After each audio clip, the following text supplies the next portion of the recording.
Hello viewers, आज के video में हम कक्षा 10वीं त्रैमासिक एग्जाम की विज्ञान विषय की तैयारी करने वाले हैं। कक्षा 10वीं विज्ञान त्रैमासिक एग्जाम की तैयारी। और आज हम इसमें अध्याय 1, आपके विज्ञान का जो अध्याय 1 है, रासायनिक अभिक्रियाएं और समीकरण, इसके सभी महत्वपूर्ण प्रश्न देखेंगे। वैकल्पिक प्रश्न भी, मतलब एक एक नंबर वाले प्रश्न भी साथ ही देख लेंगे और बाकी के महत्वपूर्ण प्रश्न 2 और 3 नंबर वाले क्वेश्चन भी देख लेंगे। तो आज हम कर लेंगे अध्याय 1 की संपूर्ण तैयारी। तो शुरू करते हैं त्रैमासिक एग्जाम की तैयारी में कक्षा 10वीं विज्ञान अध्याय 1 की तैयारी। तो सबसे पहला जो ऑब्जेक्टिव क्वेश्चन है वह है, निम्न में से कौन सा भौतिक परिवर्तन नहीं है। तो इनमें से कौन सा भौतिक परिवर्तन नहीं है? खोलते पानी से जलवाष्प बनना, बर्फ का पिघलकर जल बनना, एलपीजी का दहन या नमक का पानी में घुलना। तो इसका उत्तर होगा एलपीजी का दहन। यह भौतिक परिवर्तन नहीं है, एलपीजी का दहन, बाकी सारे भौतिक परिवर्तन है। इसके बाद जो अगला प्रश्न है, निम्नलिखित में से कौन सी ऊष्माक्षेपी अभिक्रिया है। तो अभिक्रियाएं जो है 2 प्रकार की होती है, ऊष्माशोषी और ऊष्माक्षेपी। ऊष्माशोषी अभिक्रिया वह होती है जिसमें ऊष्मा का अवशोषण होता है, जबकि ऊष्माक्षेपी अभिक्रिया में ऊष्मा बाहर निकलती है। तो यहाँ जो अभिक्रियाएं दे रखी वह है, जल की बिना बुझे चूने से अभिक्रिया, कपूर के क्रिस्टल का ऊर्ध्वपातन, जल का वाष्पीकरण या शुष्क बर्फ का ऊर्ध्वपातन। तो इनमें से कौन सी ऊष्माक्षेपी अभिक्रिया? तो इसमें है जल की बिना बुझे चूने से अभिक्रिया जो है ऊष्माक्षेपी अभिक्रिया, क्योंकि जल की जब क्रिया होती है चूने से तो ऊष्मा बाहर निकलती है। इसके बाद जो अगला प्रश्न है उसमें एक समीकरण दे रखा है, 6Fe2O3 + 2Al से बन गया है Al2O3 + 2Fe। ऊपर दी गई अभिक्रिया किस प्रकार की है? तो ये किस प्रकार की अभिक्रिया है? संयोजन अभिक्रिया, वियोजन अभिक्रिया, द्विविस्थापन अभिक्रिया, विस्थापन अभिक्रिया। तो इस प्रश्न का उत्तर देने के लिए हमें संयोजन अभिक्रिया क्या होती है, वियोजन अभिक्रिया क्या होती है, द्विविस्थापन अभिक्रिया क्या होती है, विस्थापन अभिक्रिया क्या होती है, पता होना चाहिए। तो हम अभी इसका आंसर देख लेंगे क्योंकि आगे हम इन अभिक्रियाओं को भी समझेंगे। तो इसका उत्तर होगा विस्थापन अभिक्रिया। ठीक है, विस्थापन अभिक्रिया। तो कक्षा 10वीं का जो अध्याय 1 है इसको संपूर्ण रूप से हमने समझा था व्याख्या के द्वारा। चैनल की प्लेलिस्ट पर उपलब्ध है, आपने नहीं देखा हो तो देख सकते हो। इसके बाद जो अगला प्रश्न नंबर 4 है, हाइड्रोजन का योग तथा ऑक्सीजन का ह्रास कहलाता है। हाइड्रोजन का योग तथा ऑक्सीजन O2 का ह्रास कहलाता है। अपचयन अभिक्रिया, रेडॉक्स अभिक्रिया, उपचयन या संक्षारण। तो इसका होगा अपचयन अभिक्रिया। इसके बाद जो अगला प्रश्न है, जिन अभिक्रियाओं में ऊष्मा का अवशोषण होता उन्हें कहते हैं। ऊष्मा का अवशोषण होगा तो वो कहलाएगी ऊष्माशोषी अभिक्रिया। ठीक है, हम आसानी से इसको याद कर सकते हैं, जिन अभिक्रियाओं में ऊष्मा का अवशोषण होता उन्हें ऊष्माशोषी अभिक्रिया कहते हैं। इसके बाद अगला है, निम्न में से कौन सा एक रासायनिक परिवर्तन की विशेषता नहीं है? रंग में परिवर्तन, तापक्रम में परिवर्तन, गैस का उत्सर्जन या आकार में परिवर्तन। तो कौन सी रासायनिक परिवर्तन की विशेषता नहीं है? तो ये विशेषताएं भी जब हमने अध्याय 1 पढ़ा था तो उसमें सब विशेषताएं भी देखी थी। तो इसका उत्तर होगा आकार में परिवर्तन। ठीक है, आकार में परिवर्तन रासायनिक परिवर्तन की विशेषता नहीं है। इसके बाद जो अगला प्रश्न नंबर 7 है, खाद्य पदार्थ का कार्बन डाइऑक्साइड और पानी में टूटना एक प्रकार की ऊष्माशोषी अभिक्रिया है, ऊष्माक्षेपी अभिक्रिया है, थर्मिट अभिक्रिया है, ऊर्जा परिवर्तन के बिना अभिक्रिया है। तो इसमें आ जाएगा ऊष्माक्षेपी अभिक्रिया। खाद्य पदार्थ का कार्बन डाइऑक्साइड और पानी में टूटना एक प्रकार की ऊष्माक्षेपी अभिक्रिया है। इसके बाद अगला है, सोने और प्लैटिनम को गलाने वाले अम्ल का नाम क्या है? सोने और प्लैटिनम को गलाने वाले अम्ल का नाम क्या है? तो उस अम्ल का नाम है एक्वा रेजिया। सोने और प्लैटिनम को गलाने वाले अम्ल का नाम है एक्वा रेजिया। इसके बाद अगला प्रश्न है, रासायनिक अभिक्रिया में भाग लेने वाले पदार्थ कहलाते हैं। तो रासायनिक अभिक्रिया में भाग लेने वाले पदार्थ क्या कहलाते हैं? अभिकारक। अभिकारक कहलाते हैं। इसके बाद अगला है, लंबे समय तक सेवन न करने पर सूखे मेवे सड़ जाते हैं, क्योंकि क्यों सड़ जाते हैं वो? तो इसका उत्तर आएगा विकृत गंधिता। विकृत गंधिता के कारण वे सड़ जाते हैं। इसके बाद अध्याय 1 के 2 और 3 नंबर वाले जो महत्वपूर्ण प्रश्न है वह हम देखेंगे। तो प्रश्न नंबर पहला है, वायु में जलाने से पूर्व मैग्नीशियम रिबन को साफ क्यों किया जाता है? वायु में जलाने से पूर्व मैग्नीशियम रिबन को साफ क्यों किया जाता है? तो इसका उत्तर होगा मैग्नीशियम रिबन के ऊपर मैग्नीशियम ऑक्साइड की परत जम जाती है।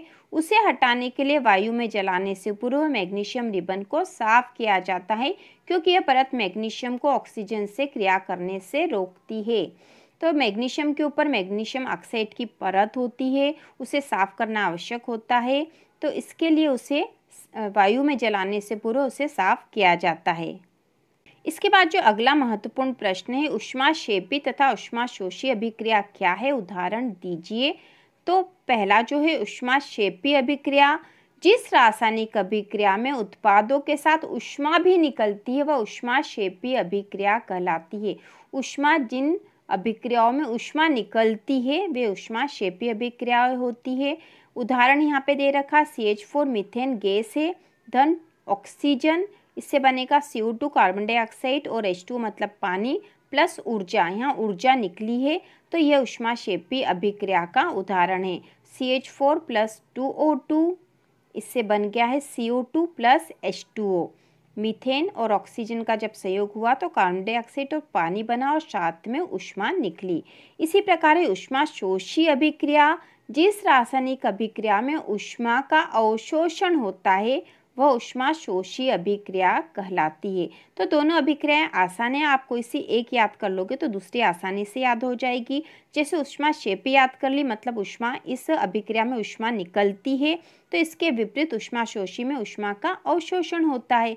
तो इस प्रकार से दोनों याद हो जाएगी किसी एक को याद करने से। तो ऊष्माशोषी याद करना आसान है। ऊष्माशोषी वे अभिक्रिया है जिस अभिक्रिया में ऊष्मा का अवशोषण होता है। तो दूसरी में हमको इसके विपरीत लिखना है। उदाहरण दोनों के अलग अलग याद करने पड़ेंगे। तो यहाँ पे है उदाहरण दे रखा 2PB मतलब लेट NO3, इससे बना है 2PbO प्लस 4NO2 जो कि गैस है, प्लस O2 गैस निकली यहाँ पर। इसी प्रकार अगला प्रश्न है, श्वसन को ऊष्माक्षेपी अभिक्रिया क्यों कहते हैं? वर्णन कीजिए। तो इसका उत्तर होगा, श्वसन एक मंद दहन ऑक्सीकरण की अभिक्रिया है। मंद दहन ऑक्सीकरण की अभिक्रिया है जिसमें कार्बन डाइऑक्साइड जलवाष्प एवं ATP के रूप में ऊष्मा निकलती है, अतः इसे ऊष्माक्षेपी अभिक्रिया कहते हैं। श्वसन जो है ऊष्माक्षेपी अभिक्रिया, तो ऊष्माक्षेपी अभिक्रिया वो होती है जिसमें ऊष्मा निकलती है। तो श्वसन भी एक ऊष्माक्षेपी अभिक्रिया है। तो इसका उत्तर हम लिखेंगे, श्वसन एक मंद दहन ऑक्सीकरण की अभिक्रिया है जिसमें कार्बन डाइऑक्साइड जलवाष्प एवं ATP के रूप में ऊष्मा निकलती है, अतः इसे ऊष्माक्षेपी अभिक्रिया कहते हैं। तो ATP आपको पता ही होगा, एडिनोसिन ट्राइफॉस्फेट इसका पूरा नाम है। इसके बाद जो अगला है, विस्थापन एवं द्विविस्थापन अभिक्रियाओं में क्या अंतर है?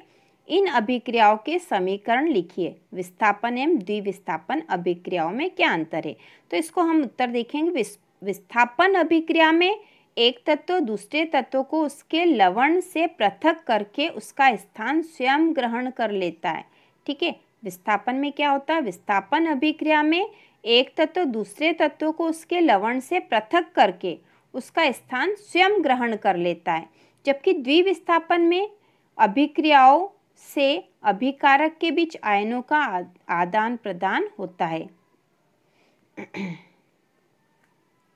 जबकि द्विविस्थापन अभिक्रियाओं में, ठीक है, जबकि द्विविस्थापन अभिक्रियाओं में अभिकारकों के बीच आयनों का आदान प्रदान होता है। ठीक है, तो विस्थापन अभिक्रिया में एक तत्व दूसरे तत्व को उसके लवण से पृथक करके उसका स्थान स्वयं ग्रहण कर लेता है, जबकि द्विविस्थापन अभिक्रियाओं में अभिकारकों के बीच आयनों का आदान प्रदान होता है। ठीक है, आयन जो है दो प्रकार के होते हैं, धनायन और ऋणायन होते हैं। तो यहाँ पे उदाहरण दे रखा विस्थापन अभिक्रिया का, Fe प्लस CuSO4, इससे बन गया FeSO4 प्लस Cu। Fe मतलब आयरन होता है, Cu कॉपर, ये कॉपर सल्फेट है CuSO4, और CuSO4 जो था इससे Cu को हटा दिया इसने, Fe ने, और इसका स्थान खुद ले लिया। Fe यहाँ पे आ गया, SO4 के साथ यह लग गया है। ठीक है, SO4 के साथ Fe आ गया है और इसने Cu को अलग कर दिया तो इसने इसका स्थान ग्रहण कर लिया, तो ये विस्थापन अभिक्रिया है। जबकि द्विविस्थापन अभिक्रिया का उदाहरण है Na2SO4 प्लस BaCl2, इससे बन गया 2NaCl प्लस BaSO4। तो यहाँ पे आयनों का आदान प्रदान हुआ है, इसलिए द्विविस्थापन अभिक्रिया है। इसके बाद अगला प्रश्न है, संयोजन अभिक्रिया किसे कहते हैं, उदाहरण सहित समझाइए। संयोजन अभिक्रिया, तो संयोजन अभिक्रिया क्या होती है? संयोजन अभिक्रिया वे रासायनिक अभिक्रियाएं जिनमें दो या दो से अधिक तत्व या यौगिक संयुक्त होकर एकल उत्पाद बनाते हैं, संयोजन अभिक्रियाएं कहलाती है। ठीक है, वे अभिक्रियाएं जिनमें दो या दो से अधिक तत्व या यौगिक संयुक्त होकर, मतलब दो जो तत्व थे या यौगिक थे वो संयुक्त मिल गए और एकल उत्पाद, मतलब एक ही उत्पाद बना देंगे, दो जुड़ गए और एक बना दिया, यह हो गया संयोजन अभिक्रिया। जैसे यहाँ पे कार्बन और ऑक्सीजन मिल गए, कार्बन और ऑक्सीजन मिल गए और कार्बन डाइऑक्साइड बन गया, C+O2 मिले, CO2 बना दिया, तो यह होगी संयोजन अभिक्रिया। ठीक है, एक ही उदाहरण याद कर लोगे तो भी आपके लिए पर्याप्त है। ठीक है, एक ही उदाहरण याद कर लो, यही आसान है। C+O2, इससे बन गया CO2 और संयोजन अभिक्रिया हो गई है, बहुत आसान है। वे रासायनिक अभिक्रियाएं जिनमें दो या दो से अधिक तत्व या यौगिक संयुक्त होकर एकल उत्पाद बनाते हैं, संयोजन अभिक्रियाएं कहलाती है। जैसे C+O2 और इससे बन जाएगा CO2, तीर का निशान लगा के आप बता दो CO2। इसके बाद जो अगला प्रश्न है, जब लोहे की कील को कॉपर सल्फेट के विलयन में डुबाया जाता है तो विलयन का रंग क्यों बदल जाता है? लोहे की कील को कॉपर सल्फेट के विलयन में डुबाया जाता है तो विलयन का रंग क्यों बदल जाता है? तो इसका उत्तर होगा, जब लोहे की कील को कॉपर सल्फेट के नीले विलयन में डुबाया जाता है तो लोहा कॉपर सल्फेट के विलयन से कॉपर को विस्थापित करके फेरस सल्फेट का हरा विलयन बनाता है, इसलिए विलयन का रंग बदल जाता है। CuSO4 प्लस Fe, मतलब Fe और जो कॉपर सल्फेट के विलयन में हमने लोहे की कील मतलब लोहा, यहाँ पे Fe है और तो यह क्या करेगा, FeSO4 हो गया और Cu अलग कर दिया। हमने उदाहरण अभी देखा था विस्थापन अभिक्रिया में, वही यहाँ पर है। तो जब लोहे की कील को कॉपर सल्फेट के नीले विलयन में डुबाया जाता है तो लोहा कॉपर सल्फेट के विलयन से कॉपर को विस्थापित करके फेरस सल्फेट, ठीक है, ये फेरस सल्फेट है, फेरस सल्फेट का हरा विलयन बनाता है। ये कॉपर विस्थापित हो गया और ये फेरस सल्फेट का हरा विलयन बन गया, जिससे कि इस विलयन का रंग बदल जाता। तो बहुत आसान है, ये आपको समीकरण याद करना ही है, इस क्वेश्चन के आंसर में भी आ जाएगी। इसके बाद जो एक और महत्वपूर्ण प्रश्न है जो कि इस एग्जाम में आ सकता, निम्न अभिक्रियाओं के लिए संतुलित रासायनिक समीकरण लिखिए। संतुलित रासायनिक समीकरण लिखना है, यहाँ पे है कैल्शियम हाइड्रोक्साइड धन कार्बन डाइऑक्साइड और इससे बन गया कैल्शियम कार्बोनेट धन जल। तो कैल्शियम हाइड्रोक्साइड का सूत्र ये है, धन कार्बन डाइऑक्साइड CO2 ये है, कैल्शियम कार्बोनेट CaCO3 धन H2O जल। यहाँ पर इस प्रकार से हम इस समीकरण को लिखेंगे, आप एक या दो बार लिख लोगे नाम के साथ बोल के तो आपको याद हो जाएगी। इसके बाद दूसरी जिंक धन सिल्वर नाइट्रेट, तो जिंक ये है Zn, मतलब जिंक होता है, सिल्वर नाइट्रेट है AgNO3 और इससे बन गया है जिंक नाइट्रेट ZnNO3 और इसमें कोष्टक लगा के 2 लगाएंगे धन सिल्वर Ag। तो इसको संतुलित करके लिखना, आप यहाँ पे देख के आसानी से संतुलित कर सकते हो।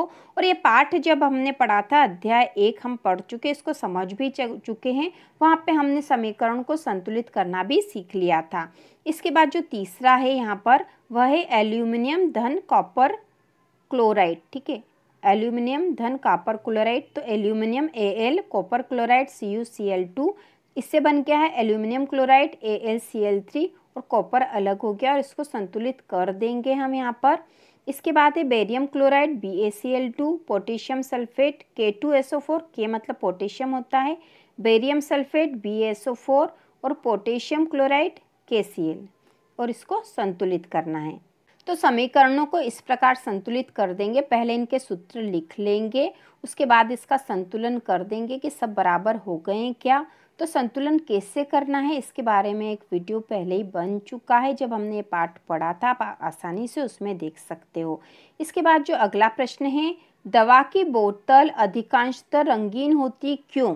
तो इसका उत्तर है, दवा की बोतल अधिकांशतः रंगीन होती है क्योंकि दवाएं प्रकाश की उपस्थिति में ऑक्सीकृत हो जाती है और विषैली हो जाती है, अतः इसे रोकने हेतु दवाओं की बोतल रंगीन रखते हैं। यह भी इम्पोर्टेंट क्वेश्चन है। इसके बाद जो अगला प्रश्न है, संतुलित रासायनिक समीकरण क्या है? रासायनिक समीकरण को संतुलित करना क्यों आवश्यक है? तो इसका उत्तर है संतुलित रासायनिक समीकरण जिस रासायनिक समीकरण में अभिकारकों एवं उत्पादों के कुल द्रव्यमान समान हो, अर्थात अभिक्रिया के पहले एवं उसके पश्चात प्रत्येक तत्व के परमाणुओं की संख्या समान हो, तो वह समीकरण संतुलित रासायनिक समीकरण कहलाता है। द्रव्यमान संरक्षण के नियम के परिपालन के लिए रासायनिक समीकरण को संतुलित करना आवश्यक है। तो यहाँ पर है, फिर से एक बार देख लेंगे, जिस रासायनिक समीकरण में अभिकारकों, अभिकारक मतलब जो कि क्रिया में भाग लेते हैं, एवं उत्पादों मतलब जो उत्पाद बनते हैं क्रिया होने के बाद, तो अभिकारकों एवं उत्पादों के कुल द्रव्यमान समान हो। द्रव्यमान समान होना चाहिए। हमने उदाहरण के तौर पे C धन O2 और इससे बन गया था CO2, ठीक है। तो यहाँ पे सब समीकरण यहाँ पे संतुलित है, क्योंकि C यहाँ पे एक है, यहाँ पे भी एक है, O 2 है, यहाँ पे तो 2 है, तो ये संतुलित रासायनिक समीकरण है, ठीक है। और ये जो दोनों ही अभिकारक है और ये उत्पाद बना था कार्बन डाइऑक्साइड CO2। तो यहाँ पे यही बात लिखी है कि जिस रासायनिक समीकरण में अभिकारकों एवं उत्पादों के कुल द्रव्यमान समान हो, अर्थात अभिक्रिया के पहले एवं उसके पश्चात, मतलब अभिक्रिया हुई तो वहाँ पे अभिकारक होंगे, और उसके पश्चात मतलब उत्पाद बन गया, तो अभिक्रिया के पहले और उसके पश्चात प्रत्येक तत्व के परमाणुओं की संख्या समान हो, तो वह समीकरण संतुलित रासायनिक समीकरण कहलाती है। द्रव्यमान संरक्षण के नियम के परिपालन के लिए रासायनिक समीकरण को संतुलित करना आवश्यक है।